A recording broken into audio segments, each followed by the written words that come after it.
नमस्कार, खेत खजाना में आपका स्वागत है। आज मंगलवार का दिन है और जुलाई महीने की तारीख हो गई है 21।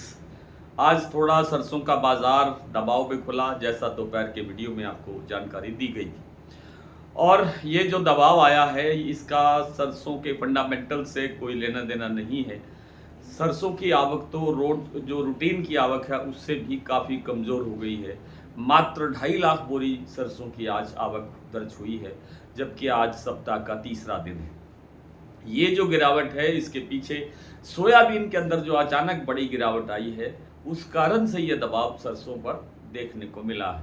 केएलसी में भी गिरावट रही, सोयाबीन का जो फंडामेंटल बाजार है, फिजिकल जो बाजार है उसके अंदर गिरावट रही, उस कारण से ये सोया सरसों में थोड़ी गिरावट दर्ज हुई है। और ये गिरावट कोई लंबी चौड़ी गिरावट नहीं है और इसमें रिकवर होने में कोई ज़्यादा समय लगने वाला मुझे नहीं लगता है।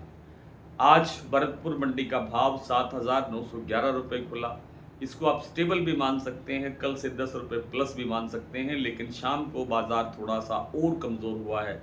7,875 रुपये का भाव अपने भरतपुर मंडी में रह गया है, जबकि आज मात्र वहाँ पर 500 गट्टे की आवक रही है। 500 गट्टे भरतपुर मंडी की आवक की मैं बात कर रहा हूँ।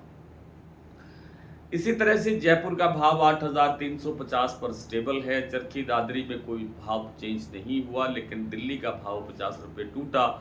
कुछ मंडियों के अंदर बाजार 100 रुपये बढ़ा, जैसे मुरैना मंडी का भाव 7,800 से बढ़ करके 7,900 तक पहुंच गया। यहाँ जो सरसों का तेल है उसमें भी 2 रुपये प्रति किलो तक बाजार बढ़ा। चरखी दादरी दिल्ली लाइन पर सरसों तेल में या सरसों खल में कोई भाव परिवर्तन नहीं हुआ।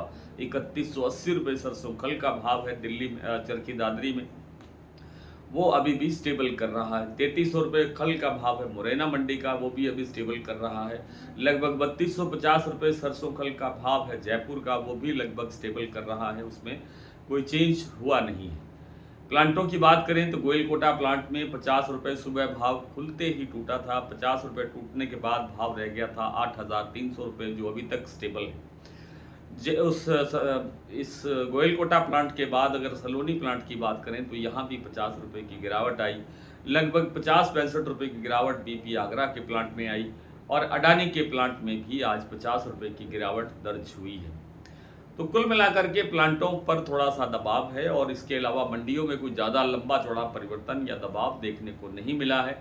आने वाले कुछ ही दिनों के अंदर या कुछ ही इसी सप्ताह के भीतर भीतर बाजार फिर से रिकवरी दिखा सकता है, वापस फिर से सुधर सकता है, ऐसी संभावना बिल्कुल बनी हुई है। क्योंकि सबसे बड़ी जो चीज़ है वो है कि आवक कैसी है और आवक लगातार घट रही है। लगातार सरसों में शॉर्टेज बनने जा रही है। एक सज्जन ने पूछा था कि क्या जयपुर का भाव कुछ कितने समय के बाद, पता नहीं, ये पूछा था कि 9,000 या 9,500 बन सकता है क्या, तो 9,000 की संभावना तो शायद बन सकती है, शायद बन सकती है। 9,500 की बनेगी ये समय बताएगा, बनेगी या नहीं बनेगी ये समय बताएगा। जो मैंने निवेदन किया था आपसे कुछ दिन पहले कि भरतपुर का भाव 8,000 के करीब पहुंच सकता है, तो आज और कल, यानी कल 7,901 रुपये खुला, आज 7,911 रुपये खुला। इससे लगता है कि भरतपुर 8,000 का भाव जल्द बना सकता है। इसी तरह से जयपुर का भाव 8,300 के 350 के लेवल पर तो आ ही गया है। 2 दिन से यहाँ स्टेबल कर रहा है, स्टे है, और आगे जो भाव है वो 8500 तक बनने की प्रबल संभावना बनती हुई दिखाई दे रही है। इसलिए लगता नहीं है कि सरसों के बाज़ार में कोई बड़ी गिरावट की संभावना है। हालांकि सरसों के बाज़ार पर तरह तरह से दबाव बनाने की कोशिशें की जा रही है, लेकिन फिर भी सरसों का बाज़ार टूटने की स्थिति में नहीं है। आज थोड़ा सा मैंने बताया शुरू में आपको कि केएलसी में गिरावट के कारण इस पर दबाव रहा, थोड़ा सोयाबीन के अंदर जो गिरावट आई उसका दबाव रहा, इसलिए सरसों में भी थोड़ी सी गिरावट दर्ज हुई है। ये कोई लंबी चौड़ी गिरावट नहीं है, बाज़ार जल्द सुधर सकता है। आइए कुछ प्लांटों और कुछ मंडियों की स्थिति ले लेते हैं। एक सज्जन ने शायद ये भी पूछा था कि सरसों को बेचना कब चाहिए, तो ये तो आपकी क्षमता पर निर्भर करता है। अगर पैसा खुद का है और स्टोरेज खुद की है, यानी कहीं किराए के गोदाम पे नहीं रखा हुआ है और अपना पैसा लगा करके सरसों ली हुई है, तो फिर आप आराम से इंतज़ार कर सकते हैं।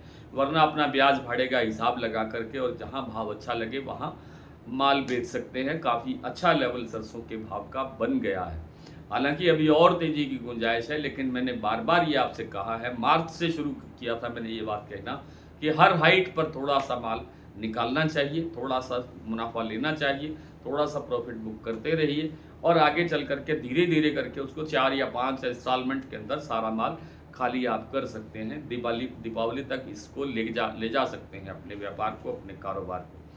आइए कुछ प्लांटों की और कुछ मंडियों की स्थिति आपके समक्ष रख देता हूं। जैसा कि मैंने बताया कि प्लांटों के अंदर 50 रुपये की गिरावट। शारदा प्लांट में इस समय भाव है 8,600 रुपये, बीपी आगरा 8,620 रुपये, गोयल कोटा 8,300 रुपये, बूंदी का जो प्लांट है अडानी का 8,350 रुपये और अलवर प्लांट में भी भाव है 8,350 रुपये। सलोनी प्लांट शमशाबाद का भाव है 9,100 रुपये, दिग्नेर प्लांट में भाव है 9,135 रुपये, अलवर प्लांट और कोटा प्लांट में भाव है 9,050 रुपये।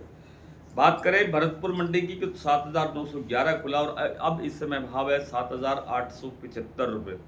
जयपुर 8,350, दिल्ली 8,175, चरखी दादरी 8,175, अलवर 8,000, बरवाला 7450, हिसार 7500, गोयल कोटा 8,300, मुरैना 7,900, ग्वालियर 7,900, खैरथल मंडी 7,900, टोंक मंडी 7,850, निवई 7,880, सिवानी मंडी 8,000, नडबई 7,911, खेरली मंडी 7,911, गंगापुर सिटी 8,000 और रेवाड़ी 7,700 रुपये के आसपास थोक मंडी का व्यापार हो रहा है।